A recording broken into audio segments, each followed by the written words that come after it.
Sa bawat sulok ng gabi, sa kanto ng eskinita, sa gilid ng palengke, at sa katahimikan ng mga baryong unti-unting humihimlay, may isang tinig na hindi kailanman nawawala.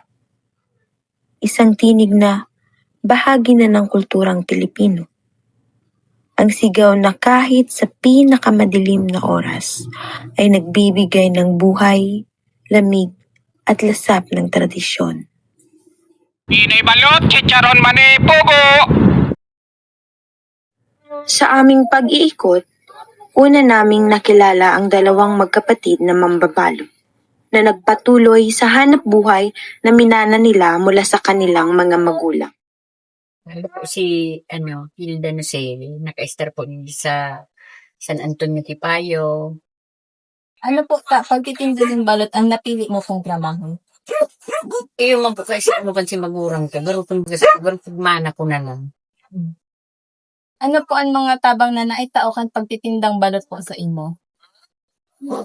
Kada ko, yung mga may pang gasumita na tatabangan ko, agam ko. Sa naman, kaya may siya aralong na trabaho. Pag may lang yung patulog dito, talagang sinagdatay ng korta. Kaya ako, nagtitinda, duwa na sa nanganin aldaw. Na sana, Martes na lang sa Sabado. Itong, may pwisto kami duman, pigharali. Kaya itong, tugang ko sa iya, 5 alo sa kuduwa lang. At least nakakatabang mong giraray sa bang aldaw, no? Minsay ko lang sa itong gusto man magtindang balot.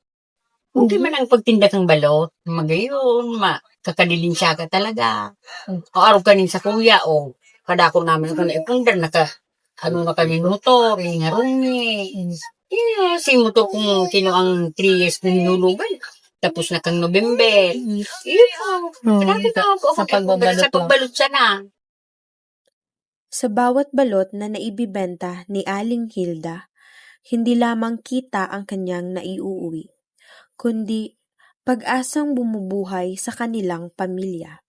Sa simpleng hanap buhay na ito, natututunan nilang lumaban sa hirap ng buhay ng may tiyaga at dangal.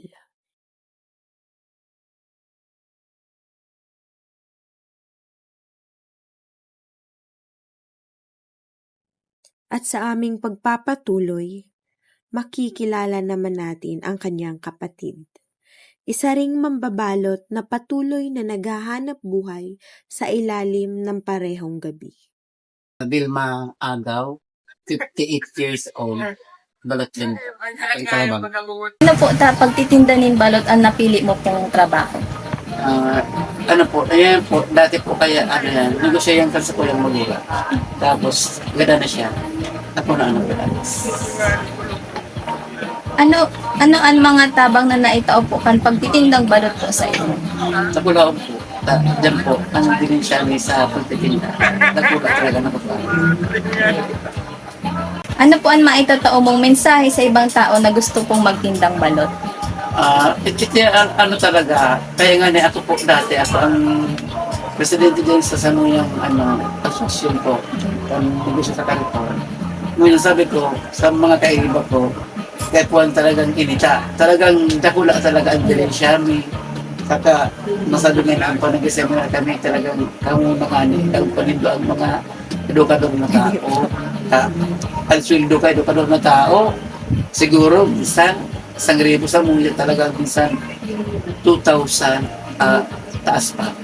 Ang pagkano, lalo naman yan ingatan ng Christmas, talagang minsan pag-araw ng kamahanan, minsan 5,000 tayo rin buwan. Sarapan. Katulad ng kanyang kapatid na si Aling Hilda, si Aling Vilma ay patuloy ding umaasa sa balot bilang sandigan ng kanilang pang-araw-araw na buhay. Magkaiba man ang kanilang lakad at kwento, iisa ang kanilang pinanggagalingan. Isang hanap buhay na nagbuklod sa kanilang magkapatid. Sa init ng balot at sa lamig ng gabi, sabay nilang hinaharap ang hamon ng buhay. Dala ang parehong pangarap para sa kanilang pamilya. Matapos naming makilala ang kwento ng dalawang magkapatid na mambabalot, Mas lumalim ang aming paglalakbay. Sa tahimik na gabi na binubuhay ng sigaw ng balot, may isang kwentong aming bibigyang diin. Isang buhay na patuloy na lumalaban, dala ang sipag, tiyaga at pag-asang hindi kumukupas.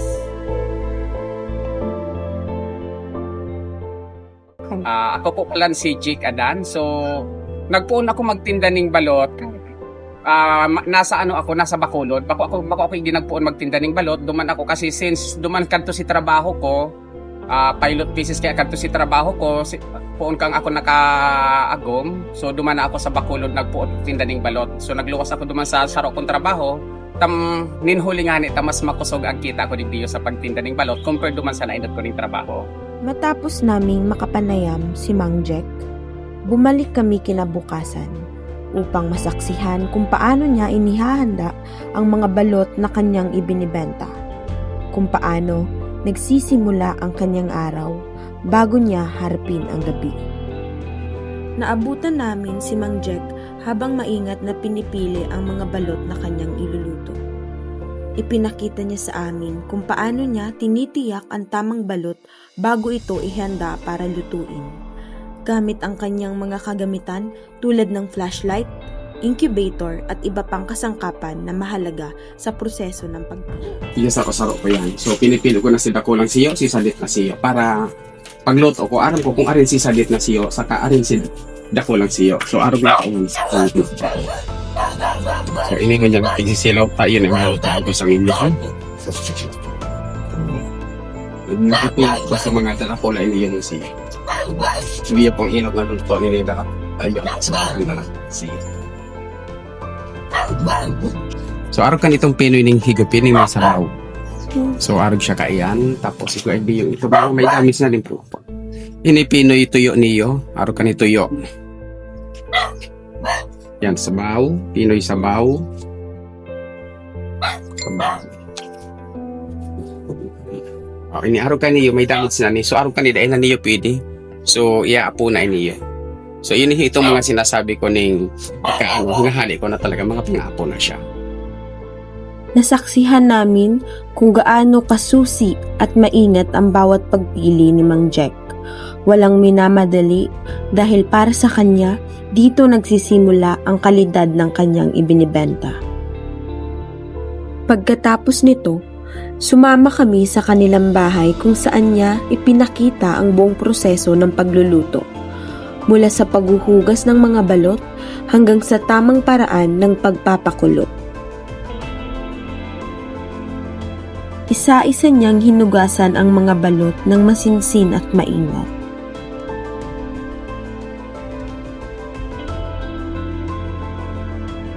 Matapos ang ilang minutong paghuhugas, maingat na inayos at inihanda ni Mang Jack ang kalderong gagamitin sa pagluluto.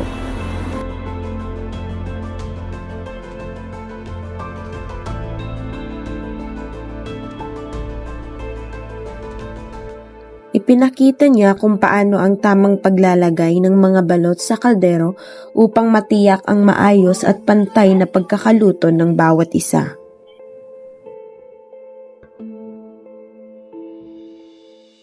Tinansya ni Mang Jack ng husto bago tuluyang ilagay ang mga balot. Isang hakbang na nagpapakita ng kanyang karanasan at pagiging metikuloso sa trabaho. Walang minamadali sa kanyang proseso. Bawat galaw ay may dahilan, sapagkat para kay Mang Jack, ang kalidad ng balot ay nagsisimula pa lamang sa tamang paghahanda.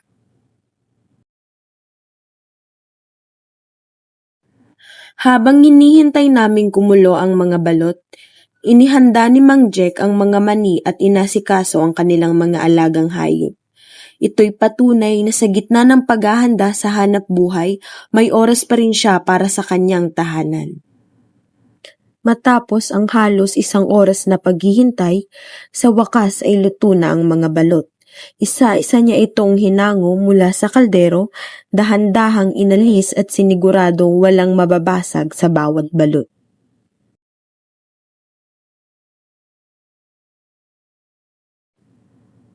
Matapos niyang hanguin ang mga balot mula sa kaldero, Isa-isa niya itong inilagay sa styrofoam kahit mainit pa, upang mapanatili ang init ng mga balot habang inihahanda niya ito para sa kanyang pagtitinda.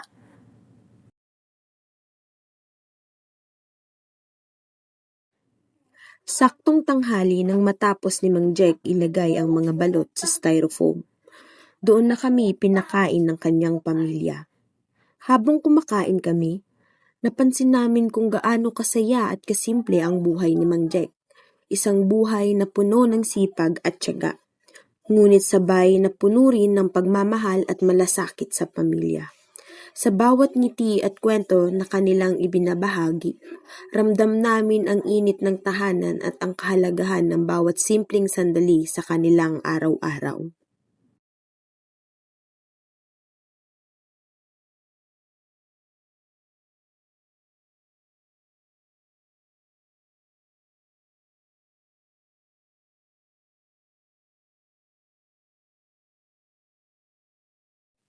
Pagkatapos naming kumain, hindi sinayang ng asawa at anak ni Mang Jack ang oras. Agad nilang inasikaso ang suka at ang iba pang kailangan para sa pagtitinda mamaya ni Mang Jack. Kasunod nito, kami ay binigyan ni Mang Jack ng balot upang maipatikim sa amin ang kanyang bagong lutong balot. Dito namin nakita kung gaano kasarap at kakalidad ang kanyang tinitindang balot.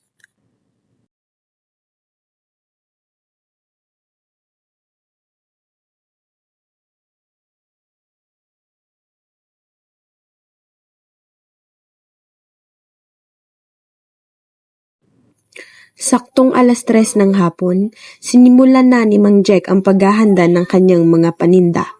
Bandang 4:00, kasama ang kanyang mga anak, masigasig silang nagtutulungan upang maayos ang lahat ng gagamitin at ang mga balot na ibibenta. Lubog na ang araw bago tuluyang matapos ni Mang Jack ang pag-aayos ng lahat ng kanyang gamit at ang mga balot.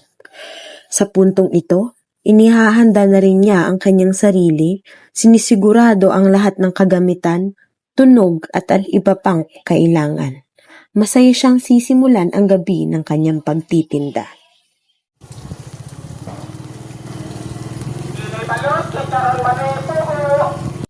Nagsimula na si Mang Jack sa kanyang pagtitinda, at kami ay sumama upang sabayan at maranasan kung paano niya isinasagawa ang buong proseso ng kanyang pagtitinda. Mula sa unang sigaw ng balot hanggang sa bawat hakbang ng kanyang ginagawa sa gabi. Marami na agad ang bumili kay Mang Jack. Isa-isa, lumapit ang iba't ibang tao, mga nagmamadaling parokyano, mga naglalakad sa kalsada at maging mga dumadaan lang na interesado upang makabili ng balot. Sa bawat takbang at sigaw ng balot, ramdam ang kasiglahang hatid ng kanyang pagtitinda at malinaw kung gaano pinapahalagahan at tinatangkilik ng komunidad ang kanyang produkto.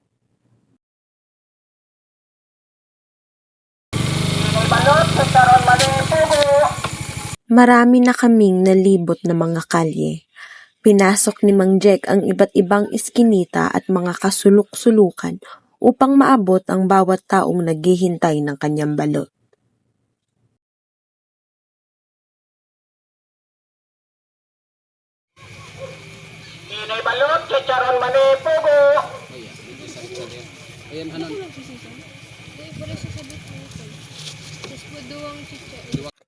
Sumapit na ang kalaliman ng gabi.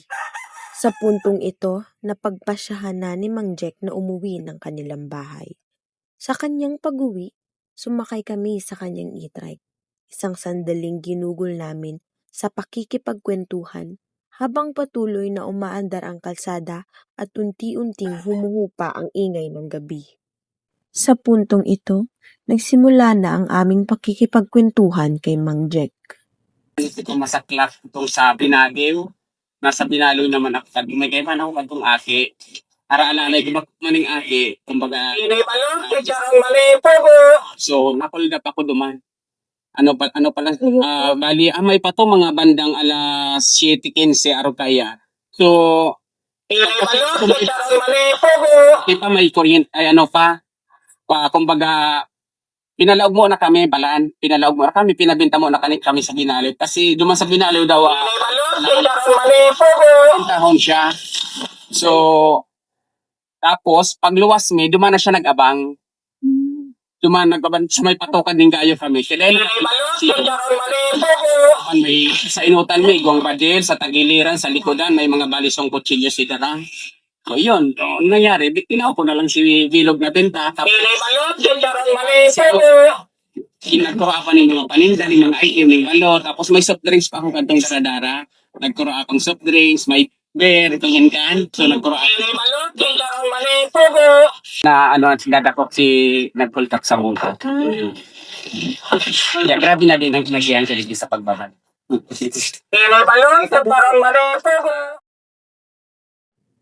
Marami pa sanang nais ikwento sa amin si Mang Jack. Ngunit kapos na ang oras. Dumating na ang sandali ng aming pag-uwi. Habang unti-unting humihina ang ingay ng gabi, dala namin ang mga kwentong kanyang ibinahagi. Mga karanasang hinubog ng sipag at tiyaga, at ang mga aral na nagsimula sa simpleng pagtitinda ng balot. Ngunit umabot sa mas malalim na kahulugan ng buhay at pamilya. Sa magkakaibang kalsada ang kanilang tinahak, iisa ang kwentong kanilang dala. Sina Aling Hilda at Aling Vilma, magkapatid na nagpatuloy ng hanap buhay na minana pa sa kanilang mga magulang, at si Mang Jack na gabi-gabing nililibot ang mga daan upang magbigay buhay sa kanyang pamilya. Sa bawat balot na kanilang ibinenta, naroon ang sipag, tiyaga at pag-asang patuloy nilang ipinapasa. Hindi lamang bilang hanap buhay, kundi bilang salamin ng kanilang buhay. Sa init ng balot, naroon ang init ng pagsisikap at sa bawat hakbang sa gabi, nangingibabaw ang pagmamahal sa kanilang mga pamilya. Pinay balot, chicharon mani, pugo!